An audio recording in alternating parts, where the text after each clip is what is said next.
Sino nga ba si Christine Dacera? Nakapanayam ng Stand for Truth ang best friend niya na si Dana Rose Sococo na isa sa mga huli niya nakausap nitong bagong taon. Pinayuhan pa raw nila noon si Christine na mag-ingat pero ang sagot daw nito ay wala naman daw dapat ipag-alala. Here's Abby Espiritu.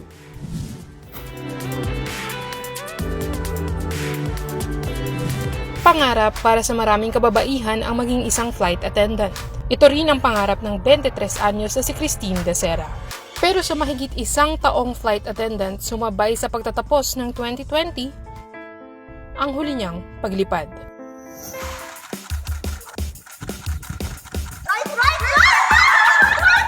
Masiyahin pala kaibigan at palakwento, ganito ilarawan si Christine ng best friend niyang si Dana. Nakilala ko siya nung nag-start kami mag-training sa PAL Express. Siyempre, yung first day of training namin, magpapakilala ka sa batch, ganon.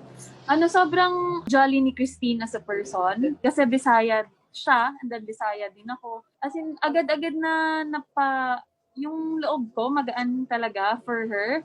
Kaya, nagkasundo talaga agad kami. Kahit 2 taon pa lang na magkaibigan ng dalawa, tila kadikit na umano nila ang pagkatao ng isa't isa. Araw-araw kaming nagkikita, yung training namin, yung hirap, kaya nakikilala talaga namin yung isa't isa. Gustong-gusto naming lumabas, kumain sa labas, mag-mall. Mahilig siyang OOTD, ganon. Sobrang hilig din ni Christine sa food. Minsan lumalabas din kami. Sometimes umiinom, pero kilala ko si Christine na pag medyo nafe-feel niya na medyo may alak na, she stops talaga. And then, sinasabihan ko rin talaga siya na, stop na kung hindi na kaya. And then, umuwi naman kami ng maayos. Kasama talaga kami. So, yung mga naririnig ko na negativity sa social media, medyo nasasaktan ako kasi hindi ganun yung pagkakakilala ko sa kanya.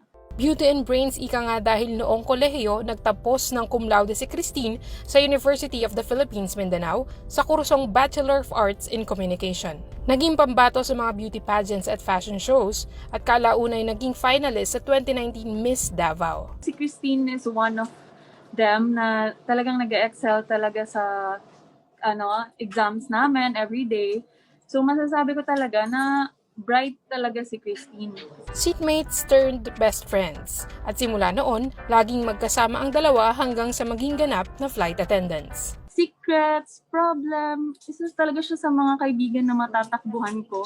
Yung parang kahit sa need ko na bumili ng regalo, kaysa sa boyfriend ko, ganun siya yung sinasabihan ko na, Day, ano kaya ireregalo ko sa boyfriend ko? Kahit mga ganong stuff na maliliit, siya agad yung mga tinatakbuhan ko niya.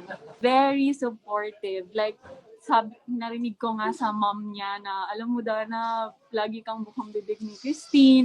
Pangalawa si Christine sa 4 na magkakapatid. How loving she is sa family niya. Very close sa family niya. Minsan nga, nag-uusap kami na nag-video call sila ng family niya for 4 hours, 5, like, sinasabi ko, nag-uusapan niya ng family niya. Sobrang close niya sa family niya talaga. And very sweet ate. They're very sweet to each other. Very vocal. They say, I love you, ganon. Na parang masasabi mo talaga na sweet talaga siya sa mga kapatid niya. And sa mom and dad niya. Pangarap din ni Christine na maging isang international flight attendant. Gino-joke ko siya na parang, Tin, magbi-baby na ako. Ganon, gino-joke ko lang siya. Tapos sabi niya, Day, wag muna. Mag-travel muna tayo. Ganun-ganon. Kasi iba yung pag may baby ka na. Tapos, paano tayo magta-travel niyan? Ganun-ganon. So, ang dami pa niyang plans na gawin talaga. Si Christine laging nagsasabi na, bridesmaid ako ha, bridesmaid ako. Yun lagi niyang paulit-ulit every time na nagkikita talaga kami. Ngunit sa araw mismo ng bagong taon, lahat ng pangarap ni Dana at Christine bigla na lang natuldukan. Isang flight attendant ang hinalay umano at pinatay. Kalunos-lunos ang sinapit ng isang flight attendant. Yung boyfriend ko nag-greet sa kanya na Happy New Year, Day, ganon. Tapos nag-reply agad siya na Happy New Year, ganon. So sabi ng boyfriend ko, saan ka ngayon? Tapos sabi ni Christina, nag-book kami ng room dito sa may Makati, ganon. Tapos sabi ng boyfriend ko, ay wow, sino mga kasama mo? Ganon. Tapos sabi niya, mga friends daw niya na bakla. Tapos sabi ng boyfriend ko na, hala, baka mapano ka dyan.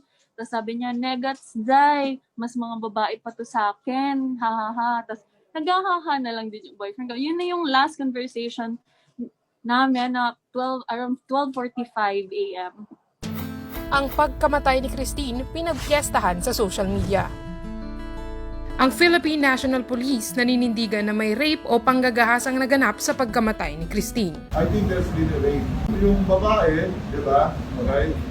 May bruises, sabi ganito, may confirmed lacerations, tapos may fluid sa private parts niya. Pagpalagay na natin, sinabi nila na may nalasing yung babae. Ay wala namang karapatan ng isang lalaki na kumapipag-sex sa babae. Pero panawagan ng ilang pangalang inilabas ng PNP na sangkot sa insidente. Nandun po kami, hindi namin iniwan si Tin.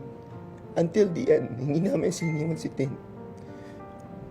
Kaya ang sakit ng mga sinasabi nila. Pansamantalang pinalaya muna ang 3 suspects na nahuli ayon sa utos ng Makati City Prosecutor's Office. Nagsampa naman ng kasong rape with homicide ang ina ni Christine sa 11 kalalakihan na nakasama ng kanyang anak noong January 1. Isasagawa ang hearing ng preliminary investigation sa January 13, 2021.